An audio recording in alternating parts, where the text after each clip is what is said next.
안녕하세요 여러분, 영포레스트입니다. 저번 영상에서 제가 산후조리원을 계약하는 부분이 나왔었는데요. 이번 영상에서는 산후조리원을 선택할 때 어떤 것들을 살펴보면 좋을지 다뤄보려고 합니다.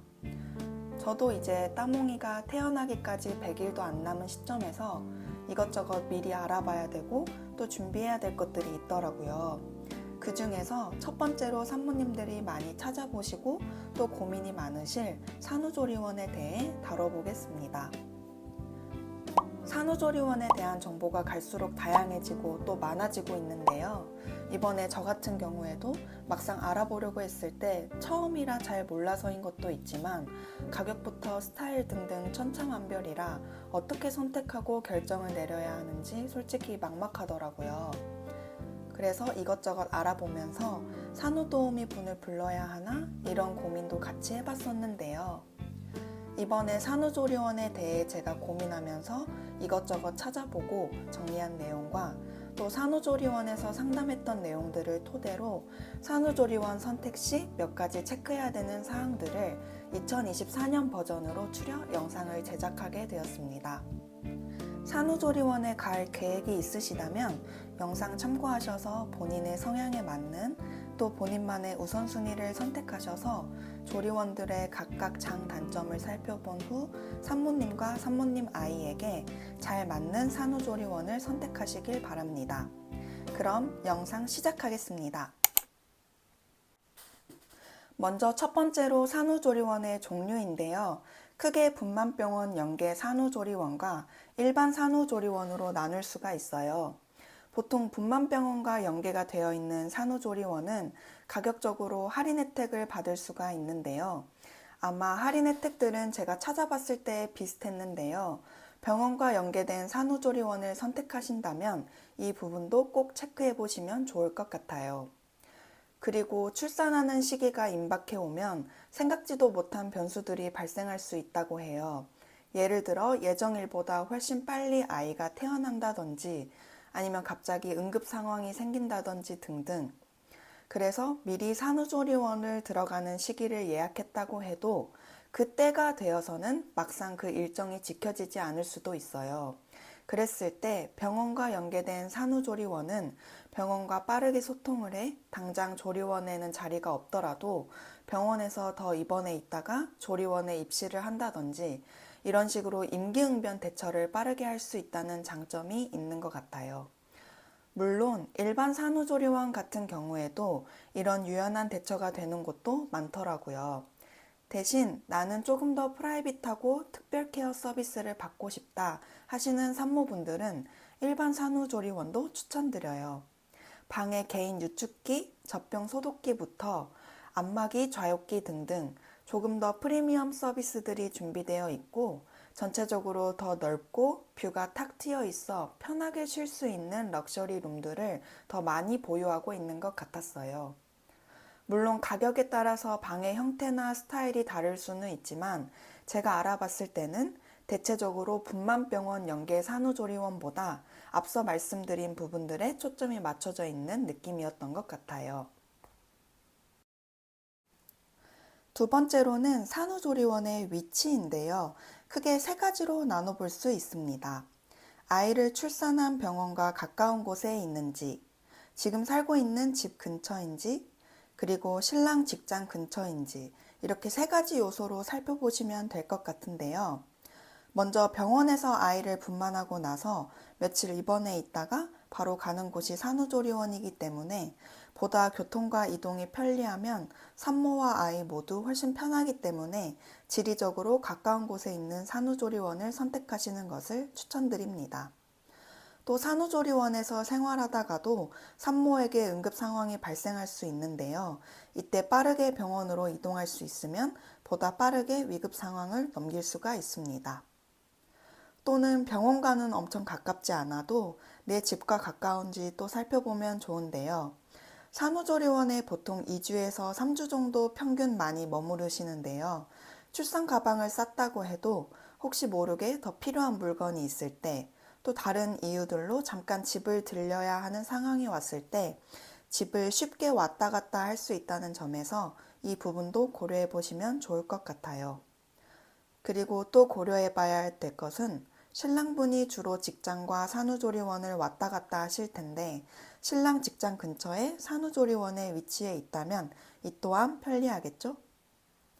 제가 말씀드린 세 가지 기준을 골고루 충족시키는 위치면 더할 나위 없이 좋겠지만 그런 경우가 아니라면 저 중에서 산모님이 생각하셨을 때 어떤 기준을 먼저 선택하면 좋을지 생각해 보시고 산후조리원 위치도 고려하시면 될 것 같아요. 세 번째로는 신생아 케어입니다. 산후조리원은 말 그대로 출산하고 나서 조리를 하는 곳인데요.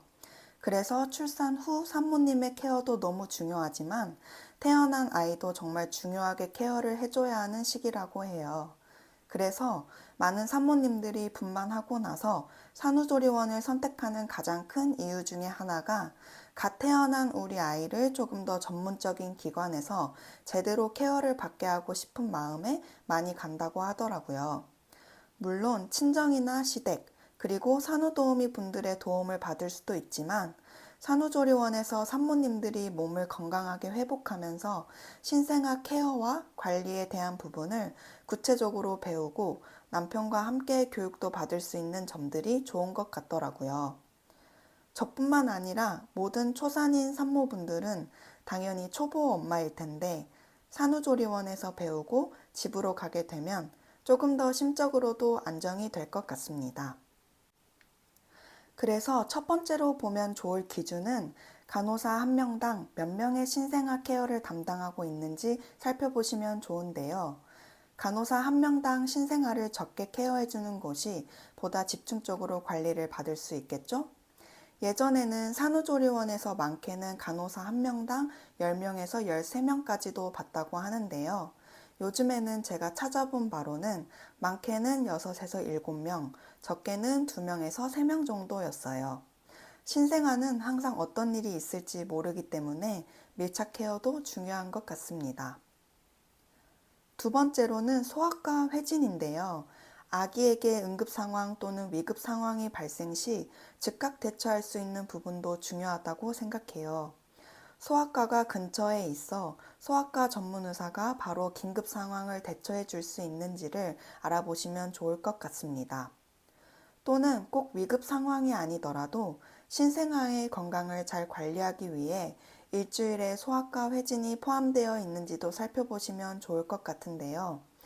보통 신생아 시기에는 꽤 많은 어린 아이들이 황달이 생겨 관리를 받는 경우가 많다고 하는데요. 정기적으로 의사쌤의 진료를 받는 것도 산모님들과 아기 모두에게 중요한 부분일 것 같습니다. 그리고 산후조리원에서 해주는 교육 프로그램도 눈여겨봐야 되는데요. 많은 다양한 프로그램들이 산후조리원마다 있겠지만 제가 가장 중요하게 생각하는 기준은 신생아 케어 측면에서 엄마 아빠에게 조리원에서 밀착 교육을 시켜주는지였어요. 신생아 목욕시키기, 트림시키기, 기저귀 갈기 등등 교육들이 기본적으로는 있는데요. 이때 다 같이 모여서 영상을 보면서 설명을 해주시는 경우도 있고 인형을 가지고 모의 설명을 해주시는 경우도 있다고 해요. 그리고 실제 산모분의 아이를 직접 같이 목욕도 시키고 트림도 시키는 등 1대1 교육을 해주시는 곳도 있더라고요. 저 같은 경우에는 마지막 세 번째 경우를 해주는 산후조리원을 선택했는데요. 각각의 경우에 맞게 산모님이 편하신 스타일의 교육 프로그램을 선택하시면 될 것 같습니다. 네 번째로는 산모님의 성향에 맞는 산후조리원을 선택하는 것인데요. 앞서 설명한 기준들도 중요하지만 산후조리원에서 산모님이 생활하시는 동안에는 마음도 편안하고 몸도 쉬어야 회복이 빠르잖아요. 그래서 보다 자기가 편한 생활을 할 수 있는 산후조리원을 선택하는 것도 현명한 방법인데요. 산후조리원이 개인 생활에 주로 초점이 맞춰진 곳이 있고 단체 생활에 초점이 맞춰진 곳이 있더라고요. 예를 들어 식사나 수유, 마사지 및 요가 프로그램들을 1대1로 선호하시는 분들은 개인으로 주로 생활하는 산후조리원을 가는 것을 추천드리고요. 혹시 TVN에서 했던 드라마 산후조리원 보신 분들도 있으실 텐데요. 드라마 속에서처럼 나는 조리원 동기를 만들고 싶다 또는 같이 생활하고 싶다 하시는 분들은 단체 생활을 하는 산후조리원을 가시는 것을 추천드려요. 단체 생활을 주로 하는 곳은 식사부터 수유 등 다른 산모님들과 같이 하게끔 되어 있고 이 밖에 친목도모 프로그램들도 다양하게 있는 것 같더라고요. 그래서 이 부분도 꼭 참고해 보시면 좋을 것 같습니다. 다음으로 산후조리원에서 생활하는 동안 가장 많이 있을 공간, 바로 방에 대한 내용인데요. 창이 탁 트여 있는지 또는 뷰가 좋은지, 방이 쾌적하고 넓은 편인지, 화장실이 잘 갖춰져 있는지, 침대가 편안한지 등등 각 산모님들마다 추구하고 원하는 부분들이 다를 텐데요. 출산하고 나서 이왕 쉬는 것 나는 좀 좋은 곳에서 머물고 싶어 하시는 산모분들은 내가 머무를 방 컨디션이 우선순위가 되실 수도 있고 나는 다른 조건들이 잘 갖춰져 있다면 평범한 방이어도 괜찮아 하시는 산모님들도 있으실 텐데요. 사실 금액적인 기준을 제가 앞에 넣으려다가 여기에서 설명을 드리는 것도 산후조리원 가격을 알아보니 평균부터 평균 이상까지 정말 부르는 게 값인 데도 있더라고요. 어떤 게 더 좋다 또는 옳다는 아니지만 대체로 방 컨디션과 산후조리원 내의 전체적인 시설들 그리고 주변 위치와 뷰에 따라서 금액대가 확확 달라지는 것 같더라고요. 그래서 이 부분은 각 산모님 그리고 남편분들과 의견을 잘 조율하셔서 선택하시는 것을 추천드리는데요. 하나 꿀팁 아닌 꿀팁을 드리자면 시장 가격을 살펴보는 것인데요.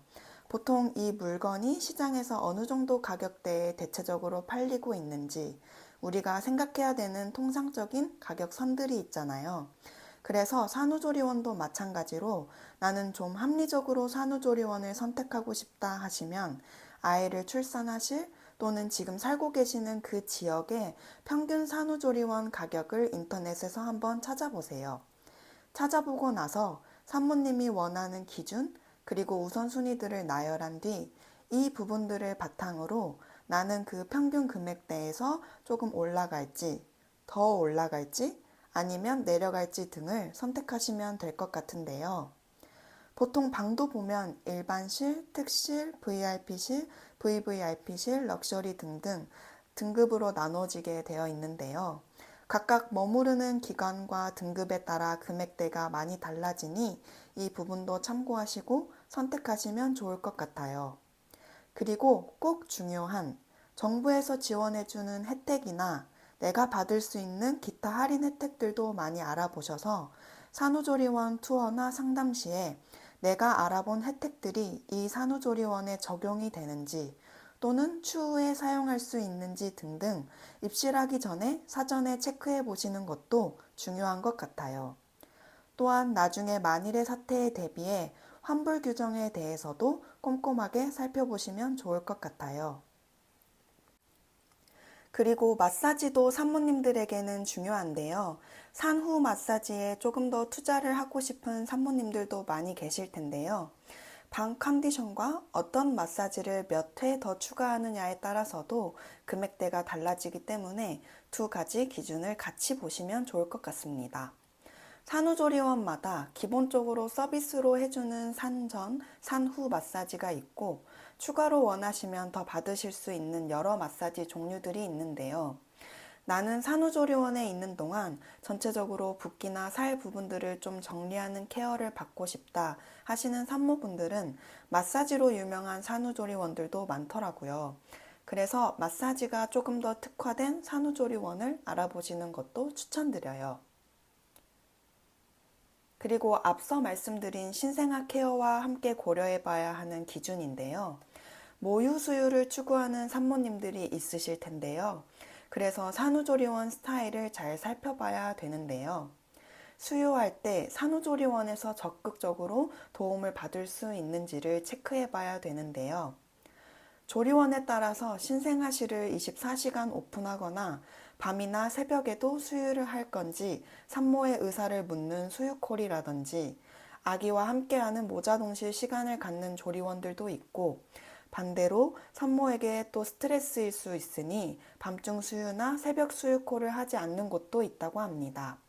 이것도 정답은 없고 산모님이 생각하시기에 자기에게 더 맞는 스타일의 조리원을 선택해 보시면 좋을 것 같습니다. 그런데 또 추가적으로 참고하면 좋을 점이 나는 수유를 위주로 할 거야 하시는 산모분들은 수유는 또 가슴 마사지와도 직결되는 부분이기 때문에 산후조리원에서 가슴 마사지 등의 유방 관리를 따로 해주시는지 알아보면 수유를 하는데 더 도움이 되실 것 같습니다. 다음으로는 남편이 산후조리원에 상주가 가능한지 그리고 면회 여부를 살펴보시면 좋은데요. 남편이 왔다 갔다 하는 것은 가능한데 상주는 안 되는 산후조리원들도 꽤 있더라고요. 저는 몰랐는데 찾아보다 보니 은근 그런 산후조리원들이 많더라고요. 그래서 이 부분도 꼭 체크를 해보시면 좋을 것 같습니다. 그리고 면회 여부인데요. 제가 예약한 곳 같은 경우에는 신생아 아기의 아빠, 엄마 외에는 일체 면회가 불가한 곳이더라고요. 혹시 모를 감염이나 위생 등의 이유로 금기되어 있다고 하더라고요. 오히려 저랑 남편은 더 철저하게 잘 관리가 되는 느낌을 받아서 좋았던 것 같아요. 물론 할아버지, 할머니, 가족 등등 보러 오시고 싶고 산모님 입장에서도 보면 좋지만 그 이후에도 볼 수 있으니 출산하고 나서 케어에만 신경 쓸 수 있다는 점이 저한테는 좋게 다가왔어요. 그런데 면회가 가능한 산후조리원도 시간이 딱 정해져 있었는데요. 그래서 그 시간에만 딱 만나보고 갈 수 있도록 체계적으로 잘 되어 있더라고요.